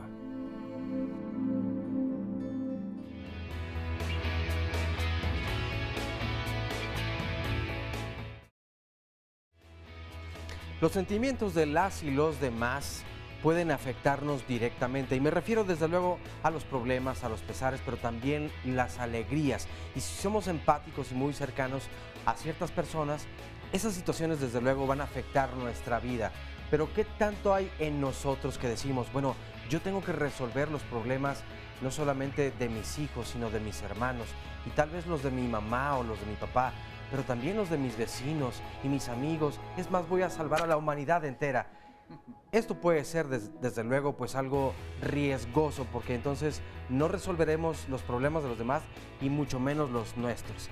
Así que de eso vamos a hablar la próxima semana aquí en Diálogos en Confianza, miércoles 9:30 de la mañana. Nuestro tema, los problemas de los demás me afectan. ¿A ti te ha ocurrido en alguna ocasión? Si es así, entonces llámanos al 5341-1193 y 5341-4687. Particularmente tanto a Marisa como a mí, jamás nos ha pasado esto. No, pero pues vamos a aprender de ello la próxima semana. Vamos a aprender, ¿verdad? exactamente. Bueno, vamos a continuación a ver un resumen de lo que ha pasado hasta este momento. Estamos viviendo en una era en la que la medicina es más que mercantilista. No practicamos esta medicina no con el sentido humano que se requiere. Incluso nos vienen desde la formación médica, ¿no? No estamos formados para asistir a un paciente en sus últimos días. La medicina es víctima de sus propios éxitos. Los médicos han logrado que vivamos muchos de nosotros más años, pero no saben qué hacer con la calidad de vida. Vivir más no es automáticamente vivir mejor. El cuidador primario está capacitado para cuidar a su paciente, se le capacita desde el principio hasta el final. O sea, cómo atender a su paciente, cómo moverlo, cómo lavarlo, cómo hacerle, cómo darle de comer. Todo mexicano tenemos un derecho a la paliación, pero hay un gran desconocimiento de parte de todo lo que es el cuerpo médico. Es el gran tabú, a estar utilizando medicamentos para controlar el dolor. En cuidados paliativos, yo no sé por qué, pero en cuidados paliativos en especial, todos somos tan protagonistas. Esa es la razón por la que en México no ha podido crecer los cuidados paliativos. La parte del médico siempre ha sido muy individual y no le gusta trabajar en equipo. Cuando un paciente tiene sus signos, sus síntomas controlados, ya no desea morir, cuando ya no quiero levantarme, es porque tiene dolor, es porque tiene angustia, es porque no tiene un sentido en su vida. A mí me gustaría acompañarla, si me lo permitiera, la persona que sea, no tiene que ser de mi familia, con oración, con positividad, tratar de morir en paz con los que nos rodean. Si tenemos que pedir perdón, y también si tenemos que perdonar. Si la familia lo requiere, de mi parte yo apoyaría mucho porque son seres humanos y yo estoy joven en este momento, pero algún día lo puedo necesitar. Dándole de comer, ayudándola, sacándola, tratando lo más posible de ayudarla. Dándole apoyo en su casa, darle limpieza, darle alimentación adecuada conforme pues los consejos del médico que nos dan, atenderlos y pues más que nada pues decirles que se vayan tranquilos. Iría a verla para darle acogimiento y darles una esperanza de espiritualidad. Es que depende mucho del tipo de enfermedad que tenga. Si ya se está preparando para morir, no es nada más preparar a la persona que está convaleciente, sino también a toda la familia. Desde la cuestión psicológica, preparar a la persona, ayudar a que perdone, ayudar a que se reconcilie con sus familiares, de reconciliarse consigo mismo, de no ver a la muerte como algo catastrófico, sino que ayudarle a disfrutar sus últimos días, de recordarlos con felicidad. Pues así es un tema que, como le digo, a lo mejor muchos de nosotros decimos, ay no, pues eso es para los que están viejitos, pero bueno, si tenemos suerte en la vida, porque la alternativa pues es morirnos antes, pero si tenemos suerte en la vida, viviremos muchos años y llegaremos a una etapa en donde necesitaremos esto. ¿no? Hemos estado hablando mucho acerca de cómo morir en el hospital, en la casa. Hay quien prefiere ir a un hospital y prefiere no enterarse. Hay quien prefiere estar en su casa rodeada de sus seres queridos. Hace rato por allá me comentaba un joven que está con nosotros hoy de visita y me decía, yo he visto morir a mucha gente y de alguna manera es terrible ver que una persona muera en un cuarto aislado, solo, cuando puede morir con sus seres queridos. Esas son las cosas que uno a veces no entiende de la medicina, ¿no?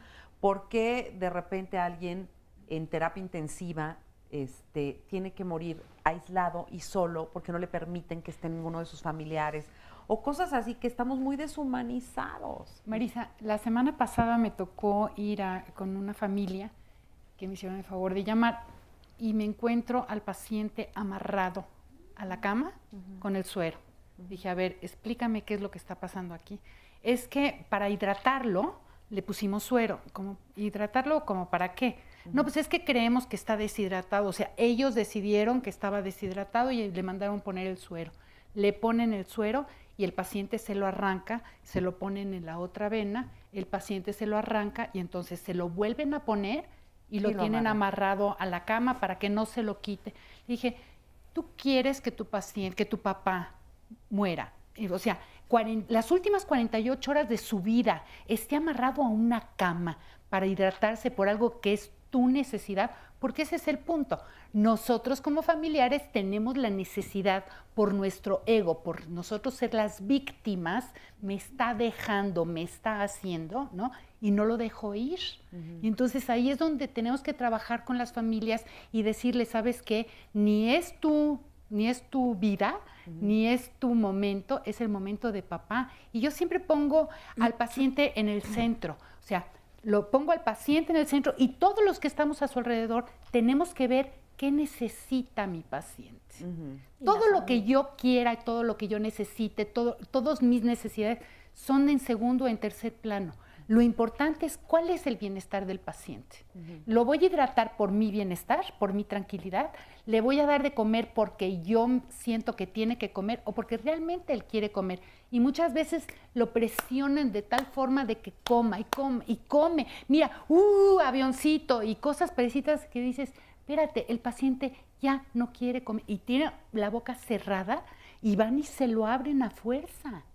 Por desconocimiento. Aquí es algo que, por favor, quizá no todo mundo esté capacitado para dar cuidados paliativos, quizá no haya muchos profesionales en esto, pero hay muchas cosas que sí podemos tener acceso. Métanse a la página, vean cuidados paliativos, vean lo que son los paliativos, para que comprendan y se sensibilicen al tema, ¿no? Esa es la importancia que tiene un programa como este, que por cierto les agradezco enormemente el que nos hayan facilitado en el mes del cuidado paliativo el dar este programa.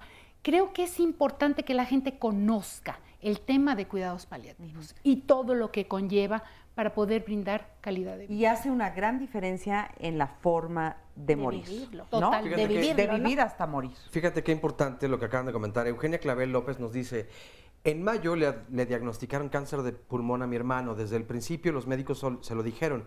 Aún así, yo no me atreví a hablar francamente con él acerca de lo que quería hacer con el tiempo que le quedaba de vida. Después, toda la familia teníamos la esperanza de que se recuperara o por lo menos viviera más tiempo y lo atendimos lo mejor que pudimos, lo acompañamos hasta el último momento. Murió a los 2 meses de haber sido diagnosticado. Se fue tranquilo, pero siento que debía haber platicado con él, tratar el tema de su muerte claramente y no me atreví. Siempre le decía que se iba a recuperar, pero yo sabía de casos peores y se curaban. Siento en este momento un gran arrepentimiento. Esto es parte importante precisamente de los cuidados paliativos. Claro. No solamente es acompañar y mejorar la calidad de vida de una persona hasta el último momento de su respiración, sino tu vida también después de eso. Todo lo que tú mencionabas, Marisa, las culpas, la parte emocional con lo que te quedas, o se va esa persona o se queda la otra, es importantísimo. Como el ejemplo que tuvimos aquí. Ajá. O sea, esta chica después de un mes que falleció su marido, por supuesto que está completita. ¿Por qué? Porque ya vivió todo su duelo, lo vivió de manera anticipada. En el momento que tú ayudas a un paciente a morir en paz, a vivir bien, ¿sí? En ese momento estás trabajando tu propio duelo. Los pacientes, y aquí quisiera yo poner 2 paréntesis. Número 1, el paciente vive su propio duelo porque está perdiendo su salud, su independencia, su libertad y está viviendo su propio duelo. Y esto es muy importante que lo comprendamos porque pasa por todas las fases, ¿no? Y el segundo tema ya se me olvidó, pero... Ahorita te acuerdas. Oye, pero aprovecho, y antes de pasarle la palabra al doctor, que también nos quiere decir algo, yo sí le quiero decir a esta persona que nos llamó, que uno siempre siente arrepentimiento de lo que pudo haber hecho y no hizo, y créeme que uno hace lo mejor que puede en ese momento. Claro. O sea, no te juzgues hoy con la dureza de hoy, en lo que hiciste ayer, porque uno lo hace lo mejor que puede. Tu intención era buena, tu intención era amorosa, y bueno, a lo mejor faltó más, pero diste lo que pudiste, y eso es precioso y eso es importante, ¿no? Ya me acordé. ¿Ya me lo acordé recordé? muchísimas, sí. Una de las cosas que podemos hacer cuando ya no tenemos a nuestro paciente, a nuestro ser querido, a nuestro ser amado junto a nosotros, siéntate y escríbele una carta. Escribe todo lo que le quieras decir como si lo tuvieras enfrente. Eso te va a ayudar a poder liberar este dolor que tienes adentro, esto que se quedó pendiente, ¿sí? Y uno siempre deja cosas pendientes, ¿no? Claro, o sea, es imposible estar... Es más, uno se despide todos los días. Si me permites nada más decirlo rápidamente, uno se despide todos los días. Vive de tal manera que si un día de repente ya no estás, no haga falta decir más porque nos hemos despedido y nos hemos amado todos los días de la vida. Yo digo que así es como hay que vivir, porque a veces no te da tiempo de despedirte, no te da tiempo de decir bye. Y ya se nos está acabando el tiempo. Lo que sí se nos está acabando el tiempo, sí, y el doc, déjame que diga. Me gustaría comentarles que hay una distancia en muchos asuntos de salud, hay una distancia grande entre nuestras creencias, nuestras tradiciones y la evidencia. Hicimos un gran esfuerzo hace 6 años, un grupo convocado por la Secretaría de Salud para elaborar la primera guía de cuidados paliativos que se puede bajar de la página de la Secretaría de Salud. Y en esa guía lo que nos preocupó fue reunir la evidencia. O sea, realmente, ¿cuántas personas son las que requieren cuidados paliativos? El cálculo que tenemos es de 10 a 28% de todas las personas realmente requieren y se pueden beneficiar de los cuidados paliativos. No podemos decir cuidados paliativos para todos. No. Unos no lo necesitan, algunos son tan buenos familiares y tan buenas hijas que les sobran los especialistas, no sé. Sin embargo, les viene bien una preparación a estas cuidadoras realmente primarias. lo hacen muy bien de manera natural. Por intuición. El 70% de las personas que lidian con una enfermedad crónica degenerativa o con un estado de incapacidad, generalmente desde el punto de vista físico y emocional pueden salir adelante con muy poquito apoyo o sin apoyo especializado. Okay. Esa es la evidencia. Sí. Habría que ver cómo ha cambiado desde hace 6 años aquí en nuestro país, en Guadalajara, en Monterrey, y poder valorar, ¿no?, realmente qué tan necesarios o benéficos son este tipo de procedimientos. Claro. Entonces, la distancia entre las creencias que tenemos de cómo ayudar a una persona que está enferma, en toda la encuesta que ustedes presentaron aquí, y la evidencia, desafortunadamente, siempre es muy grande, ¿no? Claro, y claro. para eso hay que investigar, sí, hay que estudiar los casos de nuestros pacientes, hay que publicar y hay que basarnos en evidencia y no solamente en lo que nos late, ¿no? Que a veces ayuda, pero no es suficiente. Claro, hay que estar más preparados. Nos quedan 3 minutos y me gustaría que se despidieran. Y ahora voy a empezar por mis 2 invitadas que no han hablado ahorita. A ver, Beatriz. Bueno, pues yo les aconsejaría pues que busquen, como estaban diciendo en el internet, qué es el cuidado paliativo si es que cuentan con algún enfermo en casa. Pueden ahí tomar muchos tips verdaderamente que les pueda ayudar. Hay instituciones que trabajan en lo privado, como hay instituciones también públicas que pueden echarles la mano con lo que es cuidados paliativos, y el que quiera pues me tiene a sus órdenes en hospicecristina@yahoo.com.mx o la página de internet que es www.hospicecristinaac.com.mx. Perfecto, muchas gracias. Y Lore.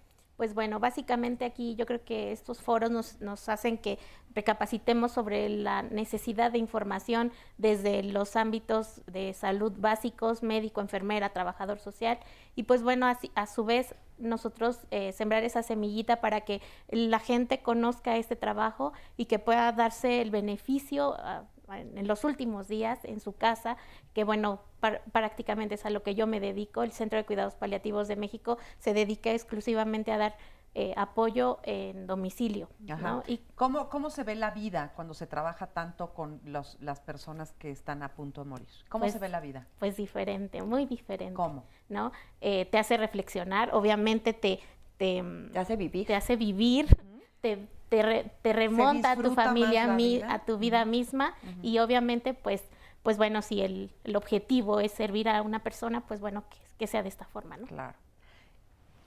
Miriam, ¿ya te dejo hablar o ya no? Porque ya hablaste mucho. Algo para cerrar, ¿con qué querrías cerrar? Tan pronto llega un hombre a la vida, ya tiene edad suficiente para morir. Sí. Y entonces, si hay algo seguro es que todos nos vamos a morir. Aprovechemos la vida que tenemos hoy para despedirnos de ese ser amado que tenemos junto, aunque lo volvamos a ver en la noche. Claro. Vivir de esa manera. Hay una frase que me gustó mucho de la investigación de hoy que dice, si puedes curar, cura, si no puedes curar, calma, y si no puedes calmar, consuela. Una lindísima frase de un médico italiano, Augusto Morri.